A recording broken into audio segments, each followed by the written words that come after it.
예, 이제 22장 본장은 다윗이 파란만장한 시기를 살아가면서 그 하나님의부터 오는 그 놀라운 승리와 보호를 경험하고 신앙이 가장 이제 극치에 도달했을 때, 다윗이 가장 신앙의 상태가 좋았을 때에 기록한 시입니다. 이 시는 시편 18편과 똑같아요. 똑같은데 약간의 이제 문장의 차이만 있습니다. 약간의 문장의 차이만 있고, 그래서 이제 그 학자들의 견해는 뭐냐면 22장, 사무엘하 22장이 먼저 쓰였고 시편 18편은 나중에 조금 더 손을 조금 더 보완을 한 것 같다. 다윗이 나중에 이제 다윗의 말년에 손을 좀 보완을 한 것이 18편이다. 거의 뭐 똑같습니다. 내용은 완전히 똑같고 문장에서 약간의 차이가 있을 뿐이에요. 그래서 이제 22장은 벅찬 감격, 희열 이런 것들이 이제 나타났고, 이제 이 시편의 이제 구분은 이제 어떻게 보냐면, 처음에 이제 1절은 이제 그 우리가 시를 할 때마다 표제어 있죠. 표제어. 1절이 표제어예요. 실제로 이제 1절이 표제어고 2절부터 시편이 시작이 됩니다. 그래서 2절에서 4절까지는 시 전체 요약을 해주고 있거든요. 이 시 전체 요약을 해주고 있으면서 구원의 터전이신 여호와를 찬양한다라는 그런 이야기를 하는 게 이제 2절에서 4절 말씀이고요. 그다음 이제 5절에서 20절 말씀까지는 여러 정황들을 이제 보여주면서 그 속에서 역사하신 하나님에 대해서 쭉 이제 나열을 합니다. 여러 정황 속에서 나를 살리시는 그 하나님을 보여주는 것이고요. 그다음 이제 21절에서 31절까지는 구원을 받게 된 원인, 구원을 받게 된 원인이 하나님인 것을 밝히고 있고요. 그다음 이제 32절에서 46절까지는 자신의 능력의 근원은 하나님이다.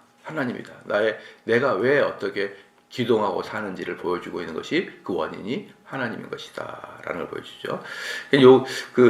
엊그저께 이제 주일 예배 시간에서도 우리가 그 한 교회가 이렇게 쭉 성장해 오는 과정도 보면은 곳곳에 하나님의 개입이 다 느껴지잖아요. 곳곳에 하나님의 개입이 다 물론 사람을 통해서 하나님이 개입하셨지만 이론적으로 설명하기 어려운 일들이 쭉 이렇게 나열되어 있거든요. 그걸 보면은 그 정도인데 하물며 이 다윗의 일생을 통해서 하나님의 그 개입이 얼마나 잘 드러나 있는지 우리가 좀 볼 수가 있고요. 마지막 47절에서 51절까지는 살아서 역사하시는 하나님을 송영함으로 이것을 끝맺히고 있습니다. 그러니까 이제 우리가 왜 종교개혁자들이 시편을 좋아합니까? 좋아하는 이유는 뭐냐면은 사람들이 신앙생활을 하는 사람들의 마음 상태를 어떻게 가지고 있어야 되느냐, 이런 것들을 보여주고 있는 것이죠. 신앙생활하는 사람들의 마음 상태는 어떻게 갖고 있어야 되느냐. 그러니까 요 시편의 흐름을 통해서 우리도 이런 마음을 여러분도 딱 가지면은 우리가 시편을 배우는 그런 맛이죠. 그 다음에 이제 1절에 보면요, 여호와께서 다윗을 모든 대적의 손과 사울의 손에서 구원하신 그 날에 다윗이 이 노래의 말씀으로 여호와께 아뢰어, 이렇게 나와 있습니다.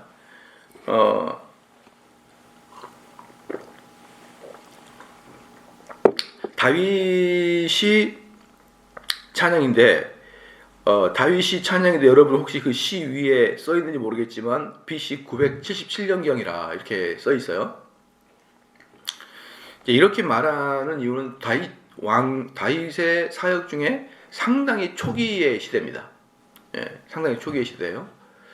지금 이때가 다윗이 지금 언제 시를 쓴 거라고 우리는 추정하고 있냐 그러면, 다윗이 많은 고난을 겪고 난 다음에 이제 왕권을 차지하고, 그리고 왕권을 차지한 다음에 그 주변의 이스라엘 주변의 나라들을 전부 다 지금 블레셋을 비롯해서 전부 다 여러 나라들을 점령해 나간 후에 직후에 썼을 것이라는 것이 거의 학자들의 이야기인 것이에요.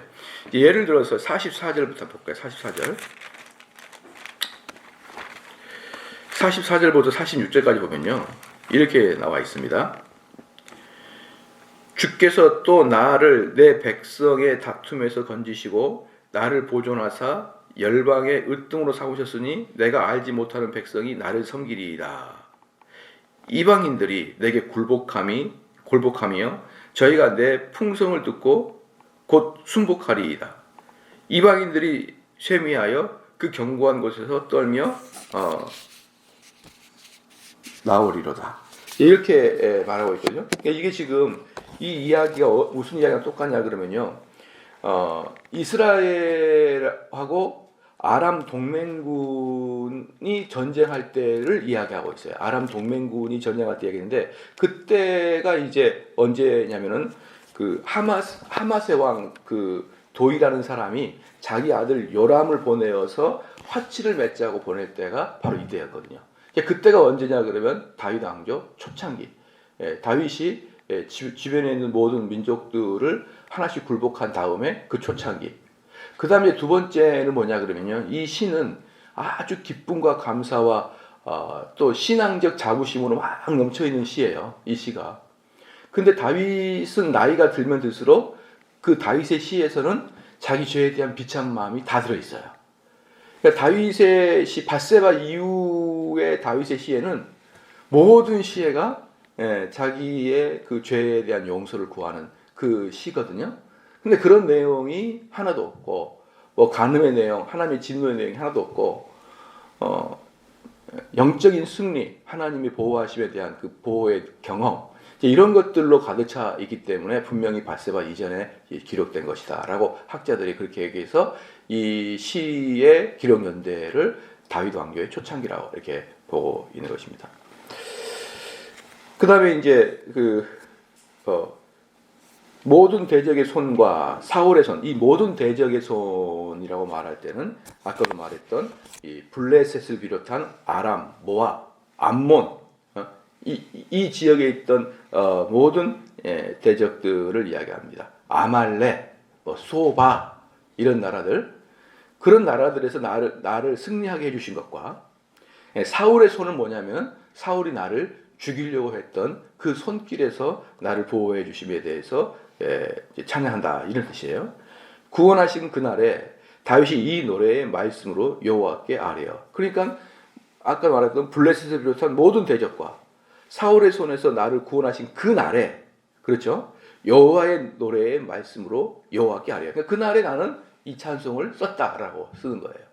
사울의 손길에서 나를 건져주신 그 날에, 그렇잖아요. 그러니까 뭐예요? 상당히 초창기다라는 걸 우리는 금방 알 수 있잖아요. 그 날에 내가 이렇게 아뢰입니다. 이렇게 쓰는 것이죠. 그 다음에 가로되 여호와는 나의 반석이시요 나의 요새시요 나를 건지시는 자시요. 이제 이게 이 반석이시요 요새는 뭐냐 그러면은 다윗이 주로 사울에게 쫓길 때 사울에서부터 보호했던 그 위치가 바로 이거예요. 그 사울에 쫓길 때 주로 다윗은 반석이었고 요새였던 곳에 숨어서 자신을 살았기 때문에 하나님은 이런 상태에서 나를 구원해 주시는 반석과 요새의 역할을 하시더라 이 말입니다. 여러분 반석은 뭐냐 그러면요. 반석은 뭡니까? 그냥 큰 널판지 돌인데 그 돌이 어떨 때 유용하냐 그러면요. 여기서 그 반석은 그 광야에서 그 사막 모래 폭풍이 일어나잖아요. 사막 모래 폭풍이 일어나면은 요 반석 밑에 들어가면 되는 거예요.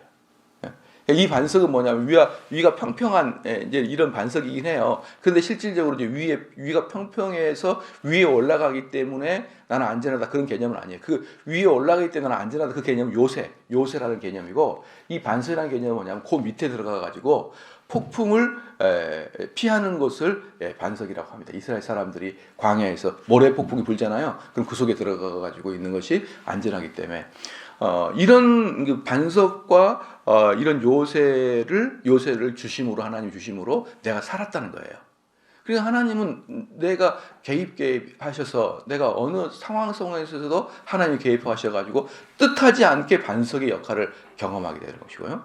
뜻하지 않게 높은 곳에 올라가서 아무도 자기를 해치지 못할 곳으로 올라가 있어서 요새의 역할을 하나님이 해주셨다는 것을 자기는 보여주고 있다. 3절에 나의 하나님이시여 나의 피할 바위시여 나의 방패시여 나의 구원의 뿌리시여 나의 높은 망대시여 나의 피난처시여 나의 구원의 자시라 나를 흉악에서 구원하셨도다. 그러니까 이제 여기서 무엇이냐 그러면 이스라엘 사람들은 이제 여기서 다윗의 신관이 좀 독특한 거예요. 왜냐하면 이스라엘 사람들은요 나의 하나님이라고 말하지 않습니다. 이스라엘 사람들 뭐라고 하냐면 우리의 하나님이라고 얘기해요. 우리의 하나님. 구약에서의 이스라엘 하나님은요 여기서 하나님은 여호와로 쓴 게 아니고 엘로힘이라고 썼습니다. 엘로힘.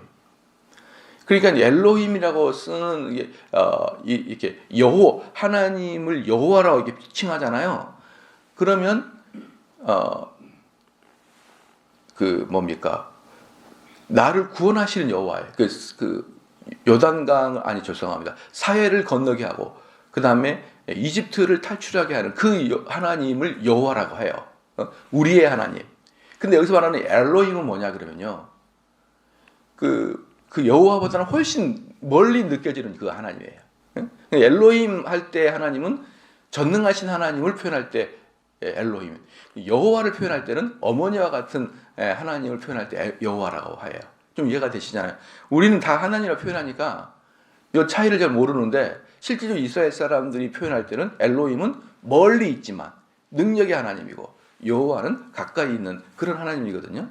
그런데 그렇기 때문에 이스라엘 사람들이 엘로힘 할 때 나의 하나님이라고 부르지 않고 우리의 하나님이라고 부르고 그 하나님은 친절하다기보다는 전능하시고 무섭고 좀 능력이 출중하시는 그런 하나님을 보기 때문에 이스라엘 사람들은 구약의 하나님을 무섭고 어려운 하나님으로 보았죠. 그런데 다윗에게만 그 하나님이 나의 하나님으로 표현이 되는 거예요. 나의 하나님으로. 그리고 실질적으로 이스라엘 사람들에게는 그 엘로힘이라는 하나님은 상당히 이론적인 하나님입니다. 그러니까 우리가 어떻게 표현하냐면 우리의 생사화복을 주관하시고 우리의 일거수일투족을 보시는 하나님 이렇게 이야기할 때는 상당히 이론적이잖아요. 이론적인데 다윗은 실제의 삶에서 그 엘로힘의 전능을 경험한 다윗인 거예요. 그렇죠? 다윗이 경험하기 때문에 이 다윗의 그 시와 다윗의 그 일대기는 실질적으로 체험하고 경험된 그 하나님을 다윗은 쓰고 있는 것입니다. 바로 이런 부분이 다윗이 다른 저자들과는 많은 차이가 있습니다. 그래서 3절에 나의 하나님이시여 나의 피할 바위시여 나의 방패시여. 이제 여기서 이제 바위는 2절에 나와 있는 반석과는 달라요. 여기에서의 바위는 어떤 거냐 그러면은 이스라엘에서는 전부 다 사막이잖아요. 그죠? 사막의 특징이 뭐냐 그러면 한 달 지나면 지형이 바뀌어 있어요. 예. 지형이 바뀌어 있어요. 그러니까 만약에 요 앞에서 여기서 만나자. 다음 달에 여기서 만나자. 그럼 없어져 버린 거예요. 그 언덕배기가. 예? 모래니까. 근데 바위는 어때요? 그런 와중에 절대로 변함없이 그 자리에 있는 것이죠. 그러니까 지금 여기서 지금 뭡니까? 다윗의 고백은 뭐냐면 나의 피할 바위시여. 이건 뭐냐면 다윗은 하나님의 변치 않음에 대해 의존하고 있다는 거예요. 하나님의 변치 않음에 의존. 그러니까 이게 뭐랑 똑같냐면 우리는 이 땅 살아갈 때 야 어떻게 됐냐? 아이고 재수가 좋아서 그랬지 뭐. 또는 그렇게 되니까 다행이야.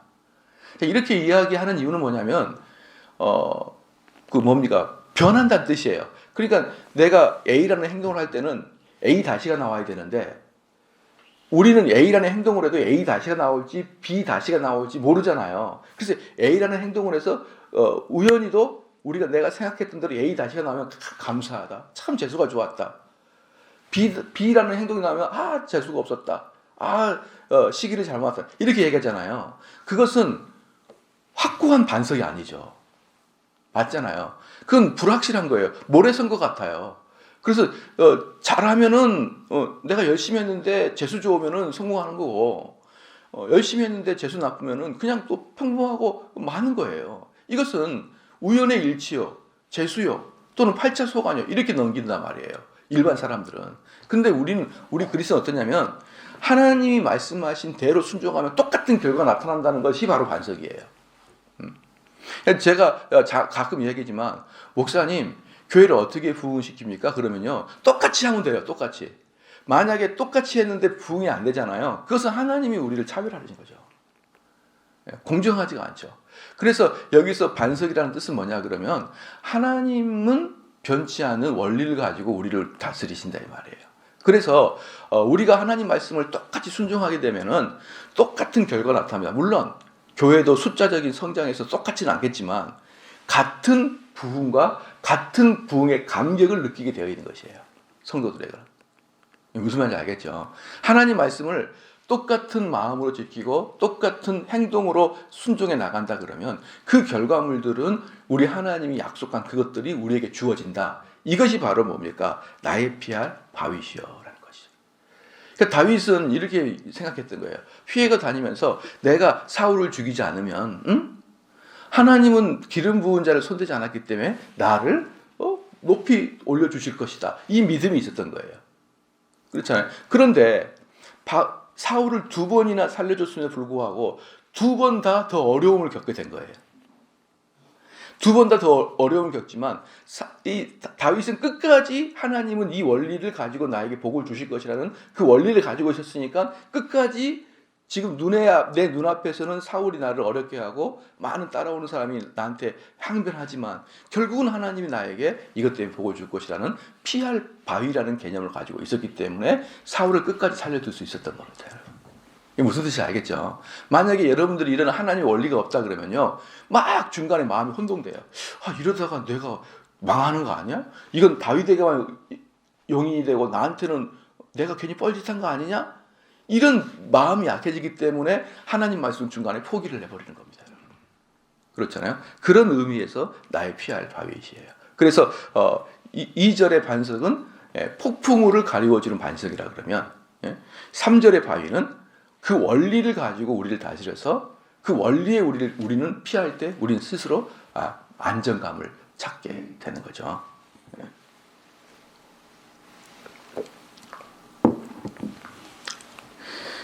그렇죠. 나의 하나님이시여 나의 피할 바위시여 나의 방패시여. 이 방패는 뭡니까?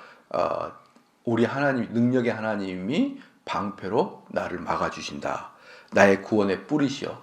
이 구원의 뿌리라는 것은 뭐냐 그러면요 힘과 권위와 능력을 상징하는 건데요.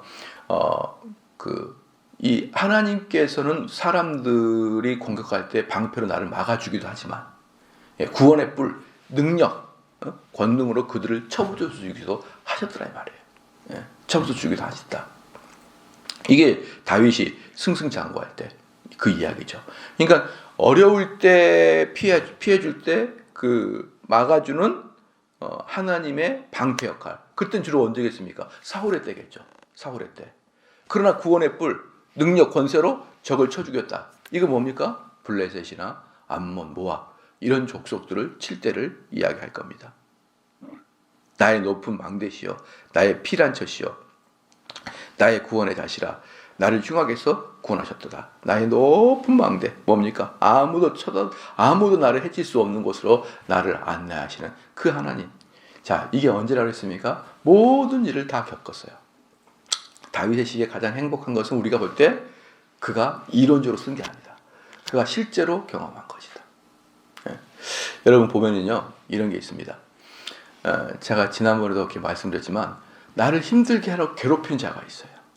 나를 괴롭힌 자가 있습니다. 근데 그 사람이 누구냐면 나의 형제야. 그래가지고 제가 이런 얘기했죠. 압살롬 이야기할 때 이건 원수도 아니고 차라리 원수면은 하나님 저 원수를 죽여주십시오. 저 원수를 팔을 꺾어 주십시오. 이렇게 기도를 할 것인데 압살롬은 내 아들이기 때문에 원수 저 압살롬을 죽여주십시오라고 기도도 못하고 또 실질적으로 적이니까 또 싸워야 되고 이렇게 어찌할지 모르는 상태에 다윗이 처해 있었던 경우가 많았다. 제가 이렇게 설교했잖아요. 그러면서 제가 누군가에게 이야기한 것이 뭐냐면 나는 다윗의 이런 그 시를 보면은 너무 위로를 받는다. 왜? 나도 그런 경우에 많이 빠지거든요. 이 인간이 적도 아니고, 그렇다고 이 인간을 가만 놔두면 안 되고, 이런 상태에 빠지는 경우가 많기 때문에 나는 다윗의 시를 보면 정말 나를 보는 것 같고 위로를 많이 받는다. 그러니까 저한테 그분이 그런 얘기를 하더라고요. 정 목사 스스로를 다윗으로 비교하면 너무 과분한 거고 그런 얘기를 하더라고요. 물론 과분하긴 하지만 그 느낌이 뭔지 알겠죠? 다윗은 우리가 보면은 그 시를 보면 위로가 너무 많이 돼요. 왜냐하면 그분이 나보다 더 그 험한 일들을 경험하면서 쓴 시잖아요. 그러니까 내가 지금 이런 상황에 있을 때는 이 다윗과 같은 마음으로 기도를 하고 다윗과 같은 마음으로 찬송을 해야 되는구나, 이런 마음을 우리에게 심어주기 때문에 그 다윗의 시가 정말 위로가 되는 거예요. 왜? 그걸 나보다 더 큰 어려움을 겪었으니까. 왜 우리가 주님이 위로가 됩니까? 어떤 사람도 예수님보다 더 고통을 당한 사람이 없거든요. 이 세상에 어떤 사람도 예수님보다 더 고통이 당한 사람이 없기 때문에 어느 누구도 예수님을 바라보면 위로를 받을 수가 있고, 어느 누구도 예수님은 그 고통과 유혹과 시험을 당하셨기 때문에 여러분의 시험과 고통을 다 이해하시는 분이 우리 예수님이란 말입니다. 여러분 동의하시죠? 그러니까 우리는 그분들 벌써 위로가 되는데, 근데 예수님은 또 어떤 마음이 있냐면 그분 하나님 아들이니까 또 이런 마음이 있어요. 그러나 다윗은 어때요? 실질적으로 우리랑 똑같은 성경을 가졌잖아요. 그럼에도 불구하고 그 삶 자체가 어때요? 전부 다 고통과 슬픔과 이런 비애에 빠져가시면서 살았던 그 다윗이기 때문에 그 다윗의 시는 저희들이 읽는 사람에게 큰 힘과 용기를 준다고 말할 수 있습니다. 그래서 4절에 내가 찬송 받으실 여호와께 아뢰니 내 원수들에게서 구원을 얻으리로다. 그러니까 여기서도 보면은 다윗의 아주 솔직한 심정이에요. 나는 너무 하나님을 찬송하고 싶습니다. 왜? 이 원수들 사이에서 나를 구원하셨으니까. 얼마나 이 시 자체가 어린아이와 같이 순진한 시입니까? 어린아이와 같이 순진해요. 5절 말씀에 사망의 물결이 나를 예우고 불의의 창수가 나를 두렵게 하였으며 웅부의 줄이 나를 두렵고 사망의 올무가 내게 이르렀더라. 그러니까 지금 다윗의 이 시는 사울의 모든 고통 속에서 지금 다윗은 이렇게 여러분 실질적으로 합니다. 많은 목사님들이요, 진짜 목회하면서 고난을 당하는 게 바로 그 자기들 아들들 이런 아이들 때문에 고통을 많이 당해요, 목사님들이. 제가 알고 존경하는 목사님 한 분도 아들이 교회를 안 나와. 그럼 어떻게 했습니까? 그걸 때려 죽일 거예요, 어떡할 거예요? 안 나오는데. 그러면 아들이 안 나오면은 그 아버지의 마음은 그 저 녀석의 영혼이 어떻게 될 것인가에 대한 괴로움도 있을 것이고, 그런 영적인 괴로움뿐만 아니라 정서적으로 여러분 주의를 성수하십시오라고 강하게 이야기하려고 하면은 교인들의 눈빛이 네 아들이나 좀 잘 나오게 해라, 그런 눈빛이 막 보일 거 아니에요. 그러니까 목사님의 사실은 에너지가 팍 꺾여버리는 겁니다. 제가 너무 좋아하는 목사님인데, 너무 훌륭하신 목사님인데 아들이 교회를 딱 거절해버리고 말아요. 그러니까 그분은 어때요? 교회가 부흥할수록 성도들이 은혜를 받을수록 더 슬퍼지는 거죠. 이 은혜의 자리에 우리 아들도 동일하게 은혜를 받아야 되는데 이 녀석은 어디를 간 거야, 이렇게 슬픔 속에 있어요. 그러니까 뭡니까? 사망의 물결이 나를 애우고 불의의 창수가 나를 두렵게 하여. 이게 뭐냐 그러면요, 이 다윗이 자기가 손을 어떻게 댈 수가 없는 상황. 그러니까 사망의 물결, 이 파도가 치는데 자기가 무슨 일을 하겠습니까? 그렇잖아요. 창수가 나가지고 물이 쏟아지는데 내가 어떻게 하겠습니까? 그러니까 손을 댈 수 없는 상황. 내가 무슨 책망도 못하고 내가 공격도 못하고 그냥 내가 할 수 있는 것은 이 폭풍이 지나가도록 바위 밑에 숨어 있는 것 외에는 할 수 없는 그러한 일들이 여러분 일생에 얼마나 많이 나타나냐 이 말이에요. 어떻게 할 수가 없어요. 어떻게. 그냥 망연자실.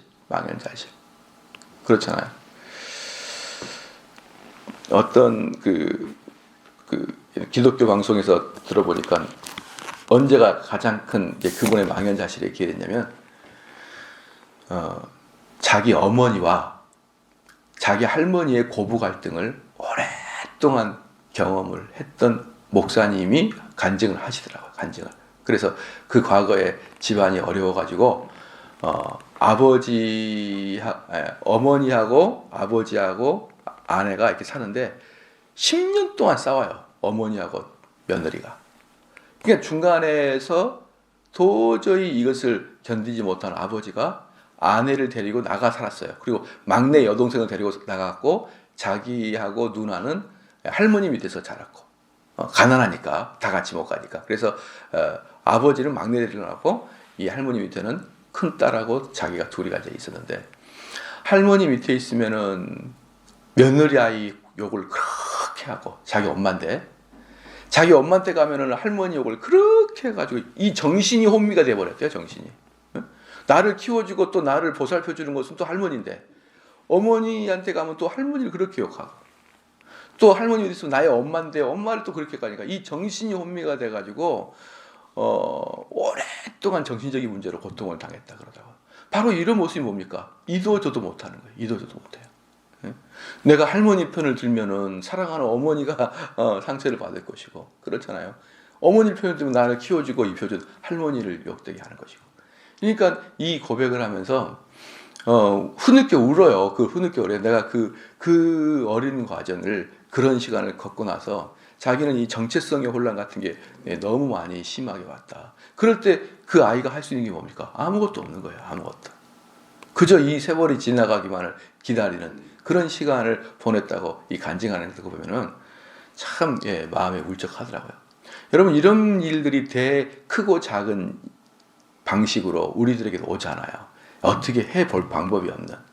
그럴 때 뭡니까? 하나님은 나를 구원하시는 하나님이다. 6절에 음부의 줄이 나를 두렵고 사망의 올무가 내게 이르더라.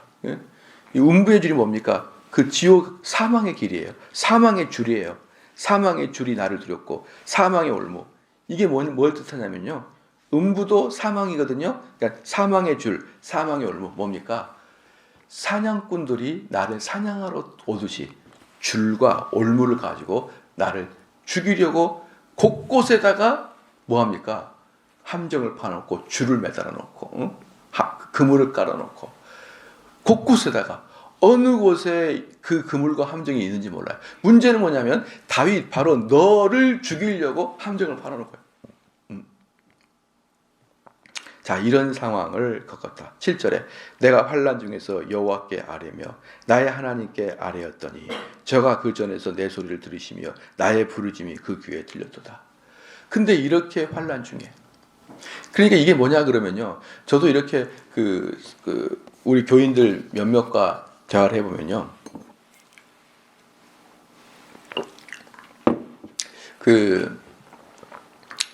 이제 우리 교인들 중에 페이스북을 하는 교인들이 좀 있거든요. 페이스북을 하는 교인들이 있는데 저희 교회가 페이스북에서 그렇게 예쁨 받지 못하는 교회예요.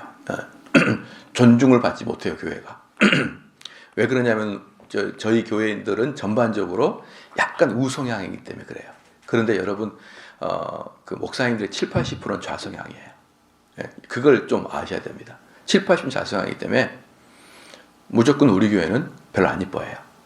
그래서 저희 교회 사람들이 글을 올리면은 평상시에 별로 좋아하지 않았던 사람들이 막 가가지고 엄청나게 댓글을 달아가지고 쏴붙입니다. 근데 한 분이 거의 70-80개 이상의 댓글을 받아가지고 녹다운이 된 사람이 있었어요. 그래서 제가 위로를 해줬어요. 괜찮냐 했더니 하는 말이 혼이 쪽 빠져버린 느낌이래. 수 없는 많은 사람이 와가지고 트집을 잡는데 여러분 이게 실제로 한번 당해보면요. 이 조리돌림이라는 게 얼마나 무서운지 알아요. 조리돌림이라는 게 얼마나 무서운지 아는데